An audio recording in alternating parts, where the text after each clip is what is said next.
बाबू बोलছিল কি বলছে वो 7 तारीख की देखो हम लोग सरकार चलाने में मालूम है किसको कहां तक देना पड़ता है कहां रखना पड़ता है আমি সাবধান করে বলছি এই ভাওতাবাজি ত্রিপুরাতে চলবে না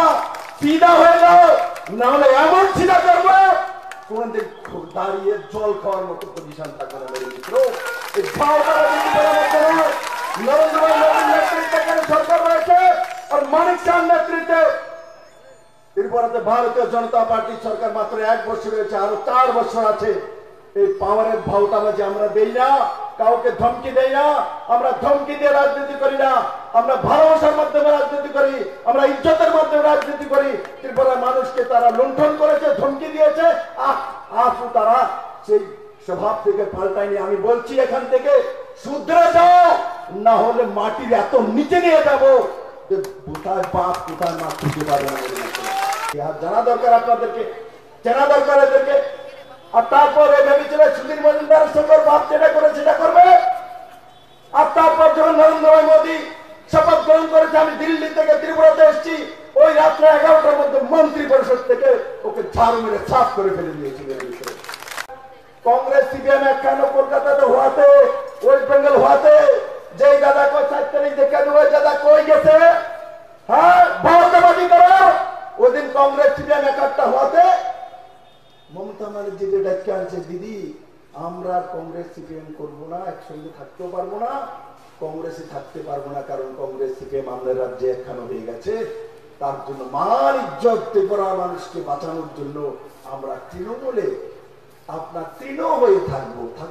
কেনা করবো গেছে বড়জলার বাই ইলেকশন পর্যন্ত টিকেনি বড়জলার বাই ইলেকশন পর্যন্ত তৃণমূলে টিকেনি বড়জলাতে বাই ইলেকশন হয়েছে 7 জন এমএলএ নিয়ে আমাদের সঙ্গে কম্পিটিশন করেছে বাই ইলেকশনে ধুম চালিয়ে দিয়েছি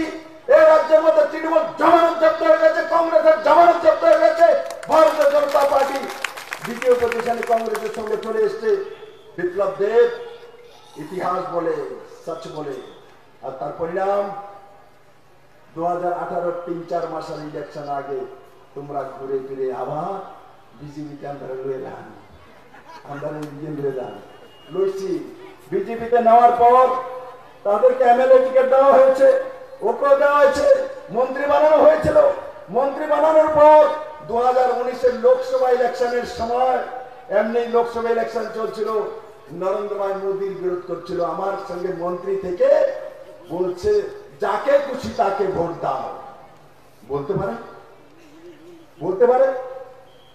যাকে খুশি তাকে ভোট দাও কংগ্রেসে তখন প্রদীপ কিশোর মানিক্য কংগ্রেস প্রেসিডেন্ট ছিলেন মহারাজ যে চলতে পারছে না বিশ্বত হতে পারে জানে মহারাজের কথা কংগ্রেসের জেনারেল সেক্রেটারি শুনলাম বিজেপির যে কংগ্রেসের যেটা ছিল তার কথা শুনে প্রার্থী দিয়ে দেন মহারাজ তখন কংগ্রেস তার পরবর্তী সময় কংগ্রেস প্রার্থী ছেড়ে দিয়েছেন মেরে মিত্র